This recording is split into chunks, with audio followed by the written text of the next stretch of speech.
नमस्कार।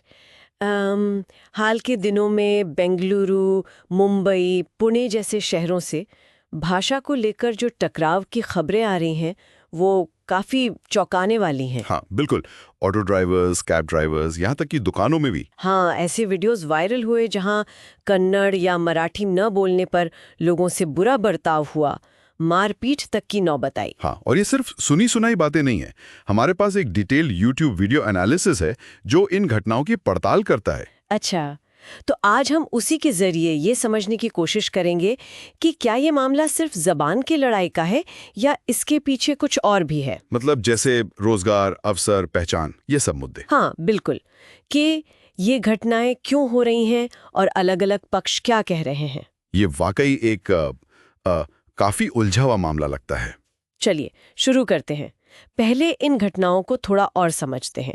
बेंगलुरु में वो कैब ड्राइवर वाला मामला हाँ, महिला यात्री पर कन्नड़ बोलने के लिए चिल्लाना या राइट कैंसर होने पर हाथ उठाना, सुनने में ही बहुत अजीब लगता ये है। बिल्कुल। और ये अकेला मामला नहीं था। मुंबई, पुणे में भी ऐसे ही चीजें हुई। जैसे वो एयरटेल और डी-मार्ट स्टाफ के साथ। हाँ, उन पे मराठी बोलने का दबाव, मारपीट तक हुई। फिर वो कर्नाटक रक्षणा वेदिका का प्रोटेस्ट भी था। हाँ, दिसंबर 2023 वाला, जब 60% कन्नड़ साइनेज की मांग को लेकर काफी तोड़फोड़ हुई थी। वही। और मामला सिर्फ शहरों तक नहीं रहा, कर्नाटक महाराष्ट्र बॉर्डर पर भी तनाव बढ़ा। ओ हाँ, वो बस ड्राइवर्स पर हमले हुए थे। हाँ, और बस सर्विस रोकनी पड़ी थी। बाप रे। और इसमें सोशल मीडिया का भी रोल रहा होगा। बिल्कुल, सोशल मीडिया ने तो इसे और हवा दी। कुछ ट्वीट्स थे जैसे मंजूक भाई की वो चेतावनी कि बेंगलोर आ रहे हो तो कन्नड़ सीख लो वरना बाहरी समझे जाओगे। हाँ बिल्कुल। और फिर वो हिंदी थोपना वाली बहस फिर से तेज हो गई। तो ये जो गुस्सा है या जो प्रतिक्रिया है, क्या ये सिर्फ भाषा को लेकर ही है या कुछ और भी पढ़ते हैं इसमें? लगता तो यही है कि मामला सिर्फ भाषा से गहरा है। इसमें जीनोफोबिया, मतलब बाहरी लोगों से किस्म का डर या नापसंदगी, वो भी शामिल है। ये सोच के बाहर से आए लोग हमारी संस्कृति, हमारी नौकरियों के लिए खतरा है। हाँ, कुछ हद तक। और ये डर सीधा सीधे रोजगार के संकट से भी जुड़ता है। खासकर बेंगलुरु जैसे शहर में जहां माइग्रेशन बहुत ज्यादा है। सही कहा। कंपटीशन बढ़ता है तो स्थानीय लोगों में एक असुरक्षा की भावना आती है। जैसे वो ऑटो ड्राइवर मधु कुमार का बयान था कि हिंदी बोलने वाले उनकी नौकरियां छीन रहे हैं। बिल्कुल। और इस चिंता को आप देखिए, राजनीतिक मंच भी मिला है। जैसे एमएनएस चीफ राज ठाकरे का बयान मुंबई की क्षमता को लेकर। हाँ, और कर्नाटक सरकार का वो प्रस्ताव भी था प्राइवेट सेक्टर में स्थानीय लोगों के लिए आरक्षण का। हालांकि वो लागू नहीं हुआ। अच्छा, तो ये सब उसी असुरक्षा की भावना को दिखाता है। हाँ, और पॉलिसी लेवल पर भी तो एक खिंचतान है भाषा को लेकर। 3 लैंग्वेज फॉर्मूला बनाम 2 लैंग्वेज पॉलिसी कुछ पर चलते हैं, अंग्रेजी और तमिल। और कर्नाटक में भी ऐसी मांग उठ रही है। हाँ, वहां भी 2 लैंग्वेज पॉलिसी की मांग हो रही है। और कुछ लोगों को लगता है कि केंद्र सरकार हिंदी थोप रही है। आर्टिकल 351 का जिक्र आता है। हाँ, कुछ कन्नड़ समर्थक समूह ऐसा मानते हैं। आर्टिकल 351 केंद्र को हिंदी के प्रसार की जिम्मेदारी देता है। इसे कुछ लोग हिंदी थोपना मानते हैं, जिससे तनाव और बढ़ता है। यहाँ ये भी समझना होगा कि दोनों तरफ के अपने तर्क हैं।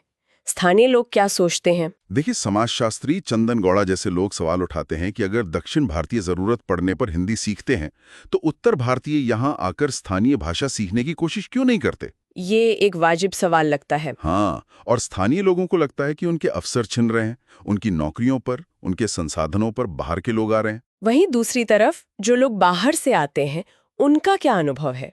उनका कहना है कि वो बेहतर जिंदगी के लिए आते हैं, शहर की इकोनॉमी में योगदान करते हैं, टैक्स भरते हैं, लेकिन फिर भी उन्हें बाहरी महसूस कराया जाता है।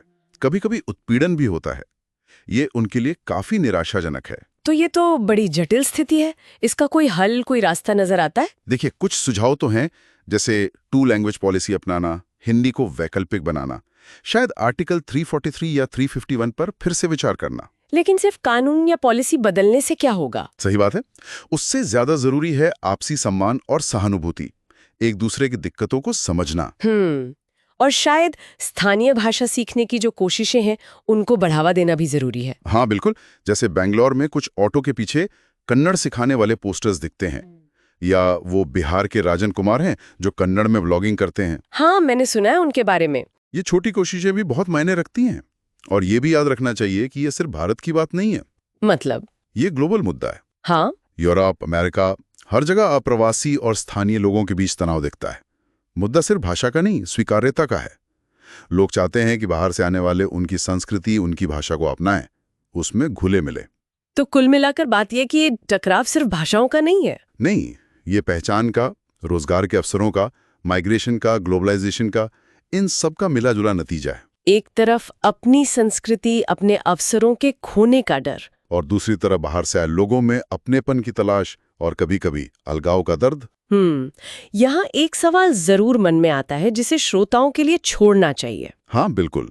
कि अगर हर क्षेत्र, हर राज्य अपनी पहचान को लेकर इतना सख्त हो जाए कि बाहर से आने वालों के लिए घुलना मिलना मुश्किल हो जाए, तो दिल्ली, मुंबई, बेंगलुरु जैसे शहरों का वो कॉस्मोपॉलिटन चरित्र कैसे बचेगा? सही सवाल है। और ये भी सोचिए कि अगर आज हम किसी बाहरी से उम्मीद करते हैं कि वो पूरी तरह हमारे रंग में ढल जाए, तो कल जब हम कहीं और जाएंगे तो क्या वैसी ही उम्मीद हमसे नहीं की जाएगी? ये अपनेपन और परायापन के बीच संतुलन कैसे साधा जाए, ये एक बड़ा सवाल है।